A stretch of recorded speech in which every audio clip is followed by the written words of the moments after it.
começar a gravar agora, tá? Então, começamos hoje aqui, é a primeira reunião, né, do estudo randomizado de teste de prontidão de extubação e respiração espontânea. Então, assim, a gente pretende começar em março, né, esse estudo, e o desenho do estudo acho que mais ou menos vocês viram ali, né? Então, hoje vai ser o pontapé inicial para a parte prática. Eu gostaria de ter já o Redcap pronto para mostrar para vocês, mas ainda não está pronto, porque a USP ainda está disponibilizando uma senha para mim e tudo mais. Então, eu estou construindo esse Redcap numa outra plataforma, para depois, quando eu tiver a minha senha do Redcap lá da USP, eu só faço a migração e fica tudo certo, tá bom? Mas na Só, prática, oi. só voltando sobre a senha. Então, cada centro vai ter a sua senha, Cada e aí centro eu vai ter posso sua dispor. senha, então o GRAAC e a USP Ribeirão vai ter cada um uma senha, e você pode compartilhar essa senha com as pessoas que vão alimentar o sistema, tá? Então, você pode compartilhar com quantas pessoas você quiser aí, né? Mas vai ter uma senha única, mas que Ah, todo tá. mundo Aí tem que ser pode... pessoas assim de confiança. É só quem vai ali. Exatamente. Só quem vai Ok, alimentar ok. os dados mesmo, tá? Tá bom. Então, como é que vai funcionar na prática? Então, vamos supor que até o dia, sei lá, 10 de março, a ideia é começar 10 de março, né? Vamos ver se vai estar tudo pronto até lá. Mas a ideia é começar dia 10 de março. Então, a partir daí, como que funciona o dia a dia do estudo? Então, dia 10 de março vai ter que ser feito o teste de prontidão de extubação 2 vezes por dia, uma vez de manhã, no começo da manhã, e uma vez no começo da tarde. Normalmente esse teste é feito, não é no mesmo horário certinho, mas, por exemplo, pode ser das 7 às 9 e Uhum. depois à tarde dá umas 3. Geralmente tem um gap aí de 2 horas para ser feito. Então a pessoa vai passar na UTI e ver todos os pacientes intubados, vai fazer teste de prontidão para extubação em todos os pacientes intubados, tá? Então vai fazer aquelas perguntas,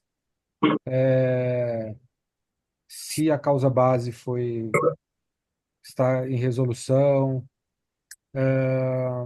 se os parâmetros de ventilação estão lá, FiO2 menor ou igual a 50%, PrEP menor do que 8, e assim por diante. Todas aquelas perguntas que é tipo um checklist, a pessoa vai ter que clicar lá no REDCap, tá? Então você tem um paciente grave lá que está com 80% de FiO2, que está numa assim, desconforto respiratório super grave e tal, essa pessoa vai falhar no teste de prontidão de intubação. Mas tem que fazer. Para 100% dos pacientes intubados, todo dia tem que fazer o teste de prontidão.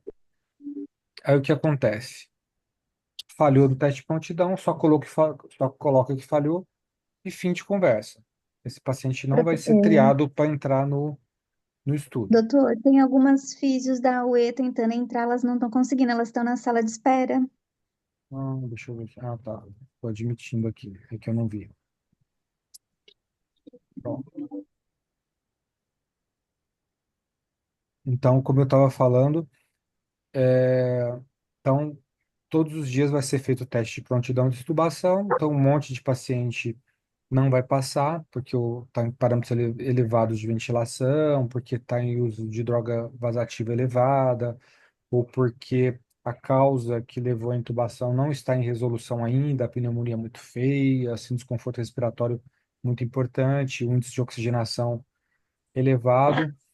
Então, falhou, ponto final.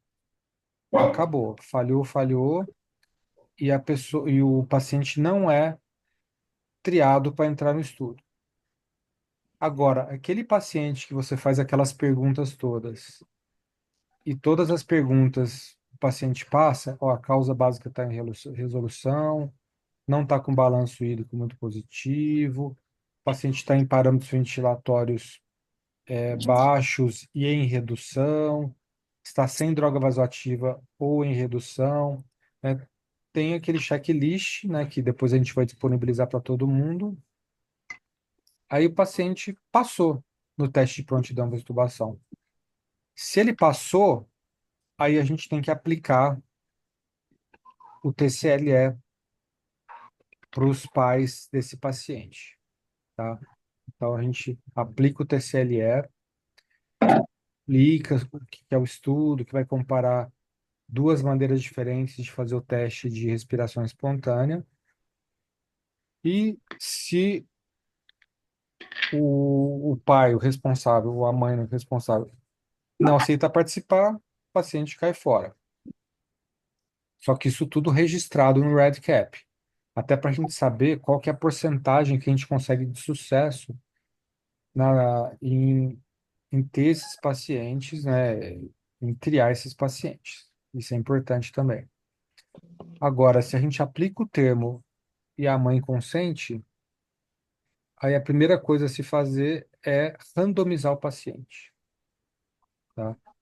E como que a gente vai randomizar esse paciente? No REDCap, tá? Então, depois a gente vai ter que eu vou gravar um vídeo de como que é randomizado o paciente, mas é uma coisa muito simples, tá?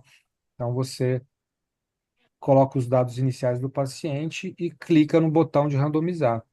E aí vai ser uma randomização 1 para 1, quer dizer, para cada um paciente randomizado num braço vai ter um paciente randomizado no outro braço. Então o paciente vai cair num dos braços com pressão de suporte ou sem pressão de suporte, tá? E a partir daí a gente começa o nosso teste de respiração espontânea.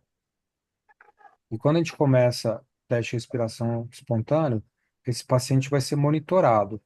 Então, a gente vai acompanhar a saturação desse paciente. Dura 1 hora, né, o teste de respiração espontânea. Então, a gente vai acompanhar a saturação desse paciente, vai comparar a frequência cardíaca desse paciente, nós vamos acompanhar a frequência respiratória desse paciente, nós vamos acompanhar o EtCO2 desse paciente, se ele estiver com capnógrafo.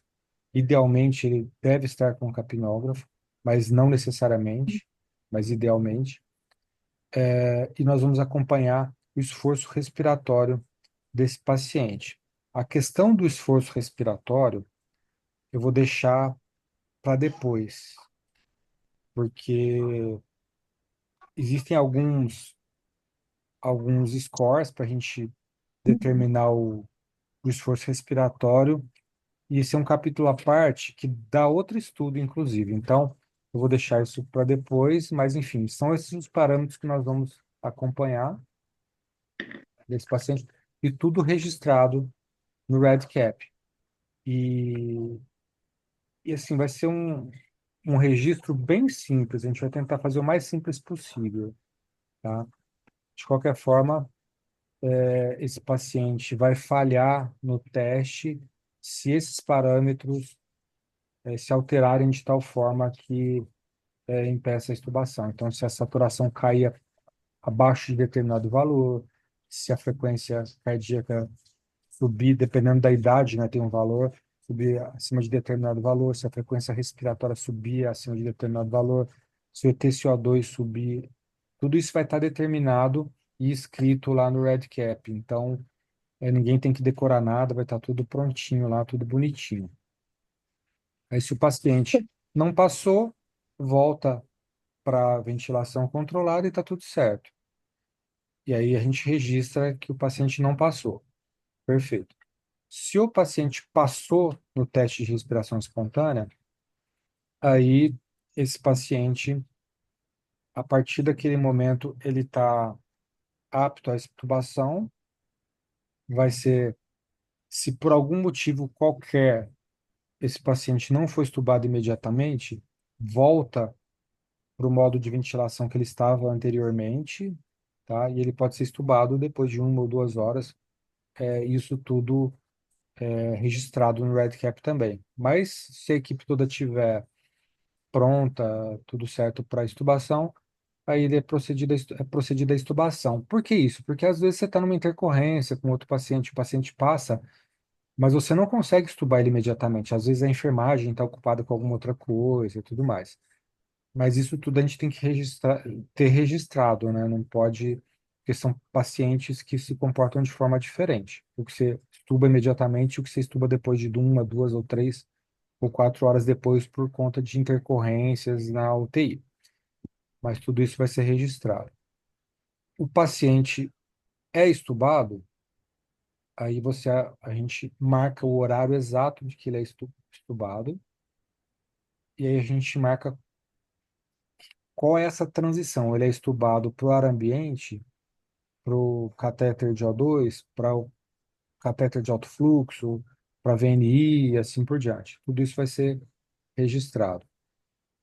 E o nosso desfecho vai ser justamente acompanhar esse paciente pelas próximas 48 horas, registrando com uma certa frequência os parâmetros dele e tudo mais, e ver se ele é reintubado ou não nessas 48 horas. O desfecho é liberação em 48 horas. Se esse paciente não for reintubado em 48 horas, é considerado um sucesso. E aí depois nós vamos registrar também o, a taxa de reintubação depois das 48 horas. Às vezes o paciente é reintubado em 72, em 96 horas, enfim. Isso vai ser registrado também. E também os dias, o quanto tempo o paciente fica ainda na UTI, quer dizer, o tempo de permanência, né, na UTI, depois da extubação, tá? Então tem uma série de registros, tá, que vão ser feitos, mas a rotina básica vai ser essa: teste de prontidão de extubação em todos os pacientes intubados em ventilação mecânica na UTI. Se passou no teste de prontidão, vai para randomização, vai para o TCLE, né, para o termo de consentimento livre e esclarecido. Se os pais deram o termo de consentimento, aí vai para randomização, aí depois da randomização vai para uma das duas formas de teste de respiração espontânea. O Doutor, paciente, oi, porque o senhor falou que são todos os pacientes de ventilação mecânica, isso. mas tem aqueles critérios de exclusão, porque lá Uhum, a nossa UTI é uma UTI oncológica, e tinha aqueles critérios. Por isso que eu, aquele dia, marquei de conversar com o senhor, por uhum, causa dos pacientes do TMO. aham, Porque, assim, hoje eu estou com alguns pacientes do TMO entubados lá na UTI. E pelos critérios de exclusão lá do trabalho, eles não poderiam fazer parte do estudo porque tem aquela pré-definição. Uso sim, de O2 pré-tubo, VNI, dois, exato, 3 dias, só exato. para eu não ficar em dúvida. Porque no momento a minha UTI está bem mista. Eu tenho alguns pacientes do TMO entubados e outros de neuro, ou só por Uhum, algum acometimento pulmonar. tá. Então, Excelente, hoje, excelente pergunta, Gabi, porque assim, é importante a gente fazer o teste de prontidão em todos os pacientes. ok. Aí depois vai ter um campo para você falar que esse paciente vai ser excluído porque ele tem um critério de exclusão. Pode ser a idade, que a gente sabe que, por exemplo, no GRAC tem uns pacientes velhão aí e tal. Pode ser a idade, pode ser qualquer uma, pode ser uma doença pulmonar crônica, enfim. Aí a gente coloca. Isso é importante porque faz parte dos métodos do estudo, né? A gente depois tem que reportar isso quando for escrever o manuscrito. E do ponto de vista epidemiológico também é importante para a gente levantar, olha, tantos, a prevalência de pacientes com critérios de exclusão foi X% e assim por diante. É, Então, porque a a gente gente vai vai fazer o teste incorporar. de prontidão em todos, só que depois aí a gente clica lá nos critérios de exclusão e tira o paciente. Ele não, nem vai para o TCLE, né? Ah, eu justamente perguntei porque assim, a gente vai colocar isso como rotina, né? Então vai ser Como rotina. institucional. Como Porque rotina, isso, para para não haver todo mundo. diferença. Pra Sim, to- tá. e é inclusive porque a pessoa não fica com dúvida. Ah, esse aqui está Uhum. entubado, mas não está no critério, não interessa. Ele está entubado, vai para o teste de prontidão, né? Então, aí depois você tira ele clicando no, né, qual foi o motivo que ele foi excluído. Tudo isso vai ter lá no formulário do REDCap. Sim, porque a gente já usa, né, uma folhinha que tem Uhum. todos os dados, até esqueci de te enviar, que a gente Tá. anota gás, os parâmetros ventilatórios, se está em suporte, se está em catéter de alto fluxo, se está fazendo VNI, bem completinho, só para eu ver, Ótimo. É né? bom que aí não vai mudar muito a rotina de vocês, então. Isso. Isso é Aí eu muito só bom. preciso, acho que eu vou ter que acrescentar só mais uma folha com esses dados novos, né? Porque Uhum. ali eu consigo colocar quanto tempo o paciente ficou em suporte, ou VNI no CAF, mas ter uma outra folha com essas anotações nessas 48 horas Isso. pós, tá? Porque para Pós-extubação. ficar tudo igual, tá bom. Isso, perfeito. Uma dúvida Então, minha, sim. doutor, eu não sei como que é o parque tecnológico de vocês, os equipamentos, né? Aqui na unidade de emergência, porque talvez isso dê um viés, porque cada máquina ela tem uma performance diferente. Então, na UTI aqui a gente trabalha com Newport, a gente tem Uhum. um servo I e um servo U. O Uhum. que que Tá. vocês têm aí? Porque os Ó, parâmetros a gente já sabe que pode ser um viés do estudo. Uhum. aqui no GRAC, nós temos os 19 leitos. Então, na UTI do convênio, a gente está priorizando só usar os ventiladores Bennett, que, se eu não me engano, eu até esqueci qual que é o número do Bennett. Já aqui na nossa UTI do SUS, eu tenho diversos aparelhos. Então, eu tenho o Servo, a Veia, temos o Evita, Dixos e Savinas. E aí eu sempre vou graduando o meu paciente com mais demanda respiratória, quando o paciente está bem grave, que com pulmão, SARA, sempre os Uhum. meus ventiladores eu vou por ordem. Então, paciente muito grave, a gente tem a opção de escolher servo e aveia. Depois eu vou para os evitas, e quando o paciente é totalmente neurológico, não tem nada pulmonar, eu priorizo o Savina. E o Dixtal Porque para pacientes crônicos, assim, eu pego criança pequena para fazer VNI, às vezes um prong nasal. Então eu vou escalando pela gravidade do paciente. E realmente dá uma diferença. Às vezes eu coloco menos parâmetros no Uhum. servo do que no Bennett para eu atingir o mesmo objetivo. E também depende da gravidade do paciente, né? Porque Uhum. é super dinâmico, mas eu Uhum. concordo com você. Dá esse um pouquinho de viés. Tá. Mas de Então, qualquer eu acho que forma, assim, de qualquer forma, como é, no teste de respiração espontânea, é que você coloca muito pouco suporte, Tá. ou isso acaba se tornando meio irrelevante. Quando você está pensando em falar, vou ventilar um paciente com síndrome de desconforto respiratório grave, isso vai fazer diferença e vai dar um viés importante, porque você vai estar dando muito suporte, uma pressão média de via aérea importante e tal. No teste de respiração espontânea é justamente o contrário, você está dando um suporte mínimo ali para esse paciente. Então, eu acho que isso acaba equalizando um pouco essa, é que essa na questão. prática, doutor, o que que acontece? A gente percebe que eu consigo diminuir muito mais parâmetros quando eu estou num determinado respirador, mesmo para, às vezes, para tirar ele da ventilação, quando eu estou num respirador melhor. Uhum, Então, eu consigo puxar. Às vezes, o que eu vejo, a gente vê na prática, por exemplo, o nosso o Newport, eu tenho um limite. Chegou naquele limite, eu não consigo mais abaixar, porque a criança não vai responder bem, diferente do que eu teria. Então, a gente, depois, na hora que coletar os dados, talvez a gente consiga, isso consiga ficar um Mensurar, pouco né? mais claro. O que a gente pode Acho que fazer é colocar um campo de qual ventilador que o paciente estava usando, isso. porque aí Tá. você consegue fazer uma correlação entre o ventilador e, por exemplo, o sucesso ou a insucesso da extubação. Isso pode ser E uma coisa que a gente pode fazer. outra coisa que eu pensei, como a gente vai ter, cada equipamento ele funciona de um jeito, Gabi, vai ser importante na hora que colocar o suporte, tem que tomar cuidado, porque alguns aparelhos, eles estão acima da PIP. Ah, sim, Então, é. Isso, porque senão a gente fala, ele tá com 8 de suporte. Não, ele não tá com 8, ele tá com 13, se tiver com uma PIP de Hum. 5. Isso tem que ficar bem Não, Então, esse aqui claro. a detalhe, gente, não, aqui a gente coloca, tanto que eu estou até fazendo um guia rápido aqui, porque a gente está com diversos físios novos, está entrando uma galera que vai ser no dia 10 de residência, para diferenciar os ventiladores. Pelo menos os nossos ventiladores, fica fácil de visualizar. Claro que tem gente isso, que confunde, né? Porque trabalham com outros. Cada hospital tem o seu. Né? Mas dá isso, para a gente identificar quando é acima da PEP, isso, porque a tela do ventilador já avisa.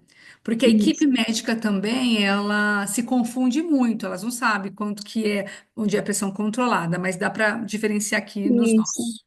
Só para a gente Sim, padronizar, porque senão, às vezes, na hora de anotar, fala assim, nossa, alguém ficou com valor maior, mas parece que é porque menor, mas na confundiu. verdade era maior. Sim, Perfeito. Isso tudo tem que ser bem, vamos dizer assim, ficar bem claro para todo mundo que vai participar do Isso. estudo, né? Isso tem que ficar bem claro para quem vai participar do estudo. Outra coisa é o seguinte: a gente costuma, nesses casos, fazer um período de teste. Então, a gente começa a coletar os dados, pode ser um período, por exemplo, de uma semana, 10 dias, tudo. A uhum, gente começa a coletar os dados e depois a gente deleta todos esses dados, porque na prática é diferente da teoria. tem, Então as pessoas com podem ter muita certeza. dificuldade, às vezes, em acessar o REDCap, as pessoas podem ter dificuldade em entender o protocolo e assim por diante. Então, a primeira semana é crucial, Tem. né? É fundamental. E as pessoas podem ter problema até, às vezes, de entrar no REDCap, a senha e tudo mais. É problema de tudo quanto é ordem, né? Então, em alguns estudos que eu participei, a gente faz esse período de teste que é para valer, entre aspas, né? Mas que se a gente acaba não aproveitando esses dados, porque é um período realmente de treinamento, como se fosse um período de treinamento. Você pega o TCLE, você faz a randomização, faz tudo direitinho.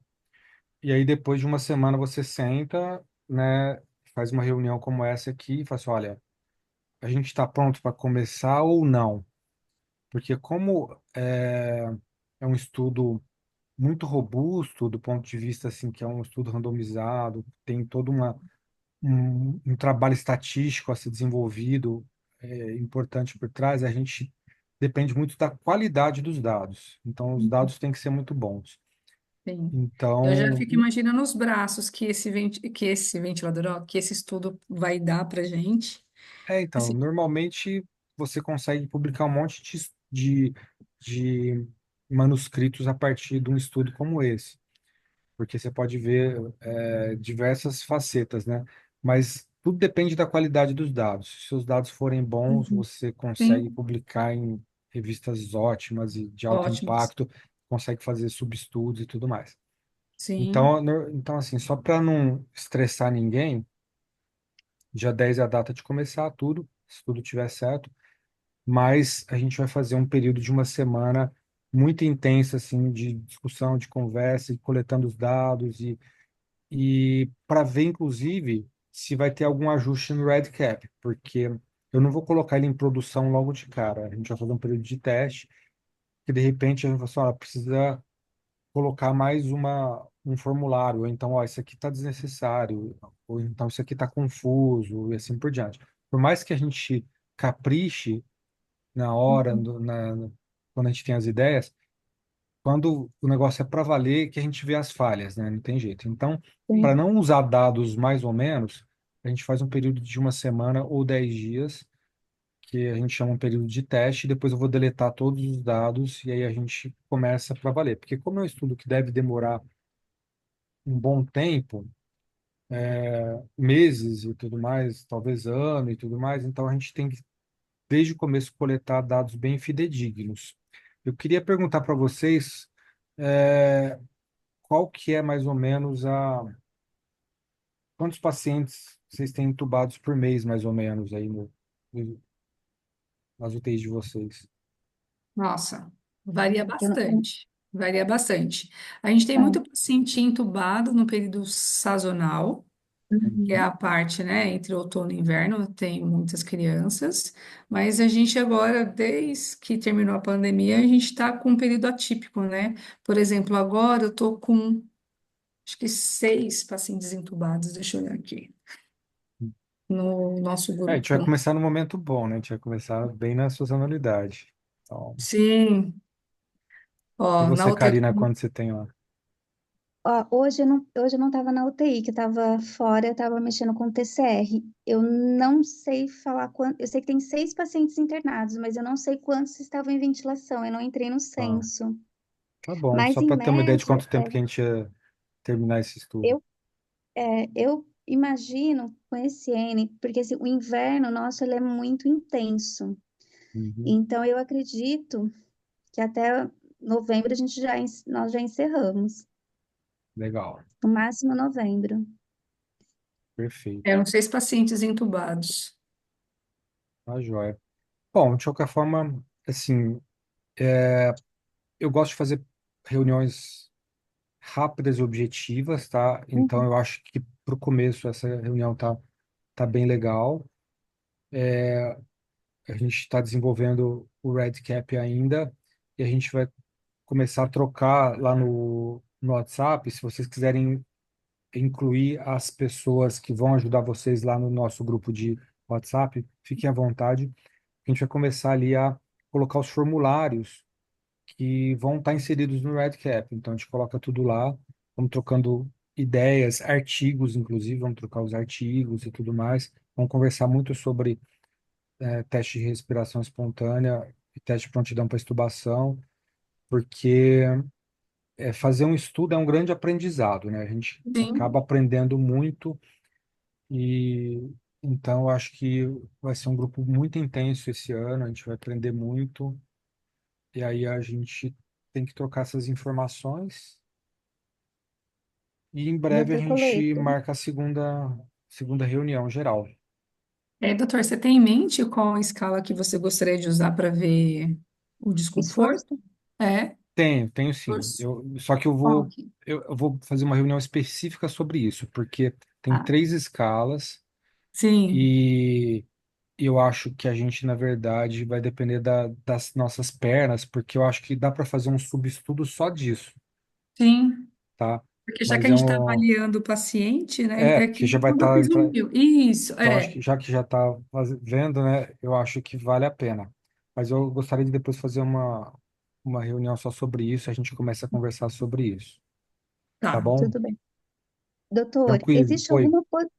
existe alguma possibilidade de cada centro ter um tablet para que a gente possa agilizar essas coletas e passar para o RedCap? Porque, assim, na UTI, nós temos disponíveis só 4 computadores, só que a gente tem que dividir com toda a equipe multi, né? Entendi. Enfermagem.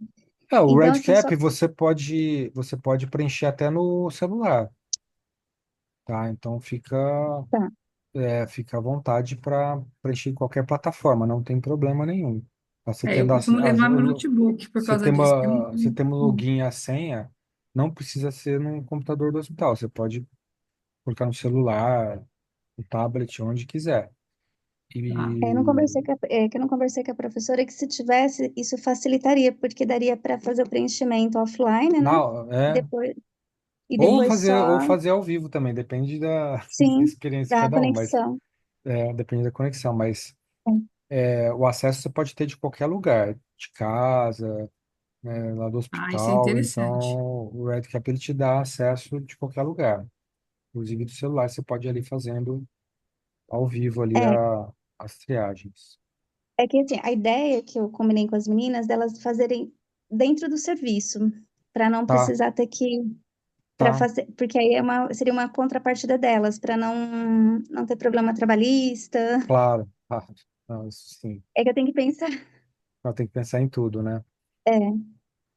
É, Mas é assim, por experiência, assim, não vai ter jeito. Alguém sempre vai ter que levar para casa, sim, porque é muita coisa. mas Eu. isso ficaria mais pra Sim, gente, assim, sim, que não, sim, sim, não com ia. certeza. Tá, Bom, gente, mas eu acho que é isso por hoje. Eu acho que Tá, já é um start. A gente vai fazer reuniões frequentes, tá? E a gente tem que trocar bastante informação também no WhatsApp, que facilita muitas coisas, Perfeito. tá bom?